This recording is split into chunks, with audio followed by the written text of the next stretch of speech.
everyone, and welcome to this month's Leo's Book Club. This month, Leo is going to be reviewing the 2014 book Donor Cultivation and the Donor Life Cycle Map, a new framework for fundraising by Deborah Kaplan-Polivy. Leo, over to you. Tell us about this book. Yes, so that's the book there. Yep. Found it a really interesting book because she really focuses very much on the donor cultivation. And at the beginning, she sort of makes a distinction between donor development and donor cultivation, which I found really interesting there. And basically the main point she was trying to make was the difference between donor development and donor cultivation was focused on the donor, being more donor-centric. So she pushes very strongly here the note about being focused on cultivating the relationship with the donor. The other part to this, so there's part two there, and she's got what's called the donor life cycle map, which is a circular thing starting with the first gift, going on to the second gift, then the second year activity, multi-year activity, major or stretch giving, ultimate gift. Very similar to the donor pyramid, Yep. which is done in a circular way. So that's the donor life cycle that she's talking about. Yep. What she's done, which I find fascinating, is that she then takes the donor life, the map. So, for example, here, I've got so many tags on this, which is good. I mean, there's a lot of really good stuff. Look, and she talks about cultivation tools, and she divides them into two types. One's the personal cultivation tools, like a face-to-face meeting or telephone call or event, versus she calls the non-personal tools, things like newsletters and like communications, etc. And what she then does, so you've got the cultivation tools. So in this, I don't know if you can see that very well in the map there, but you see the second gift. Yep. And she poses a whole range of cultivation tools that we use for that stage of the relationship to get the second gift. And so for each of the stages on that donor life cycle, she looks at the different cultivation tools that you would use to then look at how that would then activate. So then coming up to the final one, which is the ultimate gift, bequest, for example, all the tools that were involved there. And of course, the description in the book goes into much more detail about each of those tools and how they apply to that part of the donor life cycle map. Yep. In Australia, we use Donor Journey, but she's looking at life cycle map, which is an interesting way of looking at things.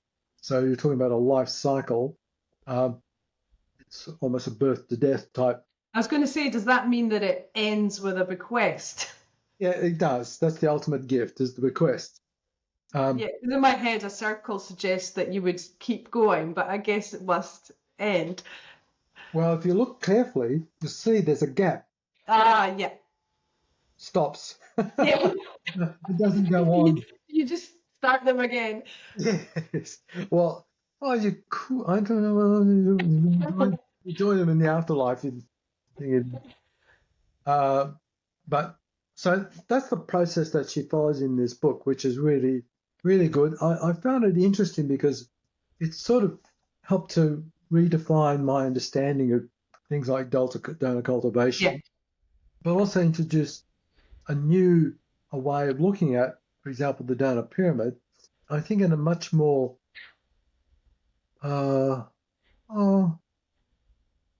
was going to say realistic. Realistic not the word, but in a much Relative, like dynamic way, more yeah, dynamic way, and showing all the tools, and she goes into details in the tools. One of the things that she also talks about, and I love this about, she very much defines a focus on donor cultivation. She says our focus is usually on what the organisation requires at the moment, or maybe over the next few years. We concentrate on the bottom line today and tomorrow, and the best, quickest, and least expensive way to achieve it. However, exceptional fundraising needs to focus not only today, but also the future. That is why it's called development. Is a process interesting, and she goes and talks about the definition of development. But then she goes on to say, but cultivation is the same as cultivation, and it's another way to evolve possibilities. And she talks about how cultivation is very much more donor focused than development. absolutely. And that makes sense when you think about what legacy your donor would like to leave. You have to include that in a conversation. And That's what does right. that legacy look like for the organization when they've reached that stage? That's exactly right. Uh, so I mean, there's a lot of really good stuff. I mean, I've got to say though, one of the things that she doesn't go into a lot of detail. It's very summary based Hmm. uh, there, and it does give you a reasonable description of the different elements without going into a lot of detail there. So I think uh, it's good, I think, for experienced fundraisers because it does help you to reflect and define more clearly the term cultivation. It certainly did for me. Yeah. It certainly gives it all the range of tools. I found it though is I think if you're fairly new to fundraising, this is a really good book because it does give you all the tools that you need with going into a lot of detail about how each of the you apply the tools there. Um, so, uh, but I think it's. I mean, from that point of view, I think it's excellent. And Can I what I ask if, say, for example, I picked up that book and I was just past, maybe the second gift had just passed, or we were further around the cycle, um, does it potentially give opportunities for things that you might have missed that can help move the next part? yes and no, a little bit yes. One of the things that she does emphasize more because one of the things that and I've been involved in a lot of um, donor journeys, right? There. One of the things that she brings out a little bit stronger, which I found fascinating, was even in those different segments like the second gift, you don't necessarily put everybody in the same boat. That somebody may be in that position of the second gift, but the way they come on board may define a different journey to somebody else who's given a second gift, but come on in a different way. So she basically talks about personalizing that journey a lot more than I think we tend to do. Yeah. We tend to still, maybe I'm wrong, but I still think we tend to point people, this is a second gift journey, lay it out, where she basically says, well, she'd want to divide it into more streams Hmm. based on the relationship, where they've come into the relationship with the organization, how they've come on board. And That so, makes total sense, and we know about the various channels of individual giving and the mm, you know the the rates of the second gift and things. So it makes total sense where that came from.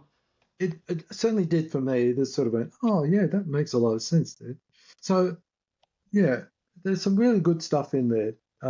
And one of the things I enjoy about a book like this, it sort of makes you it, rethink or reflect back on what you understood Yeah. meanings, and it makes you think again. Well, maybe I could do that a little bit better. I mean, she so I found this a very stimulating book from that point of view.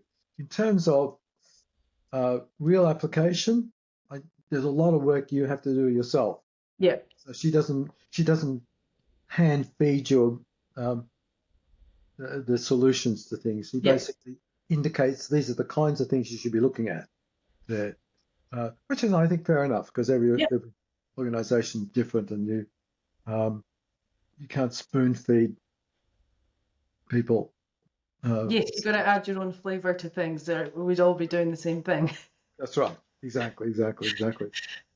So, Interesting. So, Leo, like all of your books, your hundreds and thousands of books, are they? Is this a book you can buy in Australia, or is this an online book? Like, just generally, where do you buy your books? well, I usually go different avenues. This is by Wiley. Wiley have a website where you can go to and get the books directly. You've got Amazon, of course. Mm-hmm. So you can go and get those. Sometimes I will go to, I don't think, I used to go to Booktopia, but I don't know if Booktopia still exists. One of the advantages of those kind of Australian online book companies is you just pay for the book. You don't pay for postage. Yeah. Some of those, which can be quite a saving in some cases, but the book is a little bit more expensive. Yeah. So I use a variety of sources. The other thing I used to do, I don't do so much now that I'm retired. Every time I'd see a new book pop up, Yeah. I'd almost jump on it straight away and say, oh, I've got to grab that and bring it. So, which is why I have different sources. Or I listen to somebody speaking about a book. Yeah. I've got to have that book. Absolutely. And I love books too, but there is a cost to there. I wonder if there's ever been a fundraising kind of book swap club. I mean, that seems like a really good way to read more books, affordable and accessible. You swap. Well, one of the things about the books I have, I know that Precision is planning to set up a library, Yeah. make books available to fundraisers, so that you don't necessarily have to buy it. You can go to that there, and hopefully that will be set up fairly soon. But it's a big job to set up a library, sadly, because of the number of books I've got there. Absolutely. So many. But actually, any fundraisers that are in Melbourne who feels like they could, take a mission out to Somerton or contact Leo or contact myself, I'm sure we can start something. So if you are in Melbourne and you're looking for a book to borrow, get in touch. It might just be the start of Leo's library. Sometimes you're just going to make things happen. The only issue with that a little bit, Michelle, is all my books at the moment are in these mega boxes.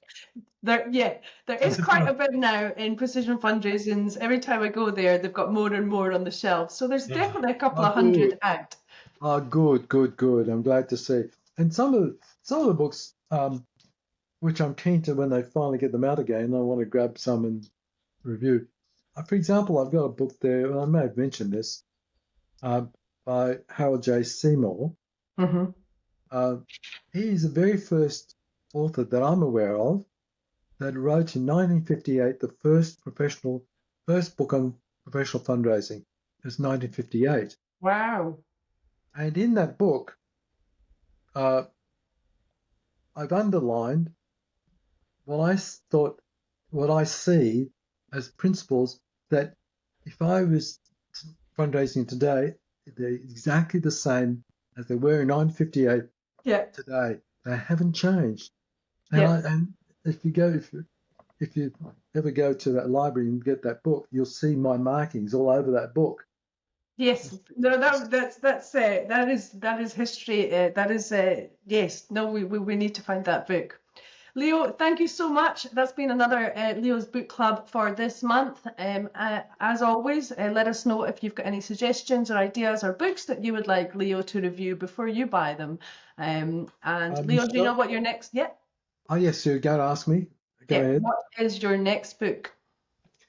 It's a Harvey McKinnon book, Ah, and it's called The 11 Questions Every Donor Asks and the Answers All Donors Crave, How You Can Inspire Someone to Give Generously. And it's well, that works beautifully with the fundraising nest because, as you know, we have just launched a regular giving course with Harvey McKinnon. So that is a great connection there. Thank you. and it's a revised edition, so it's an updated edition. But, so Fabulous. I look forward to that one. Leo, thank you very much. And No problem. until next time, take care and stay well. Thank you. See Bye, you later. everyone. Bye. Bye.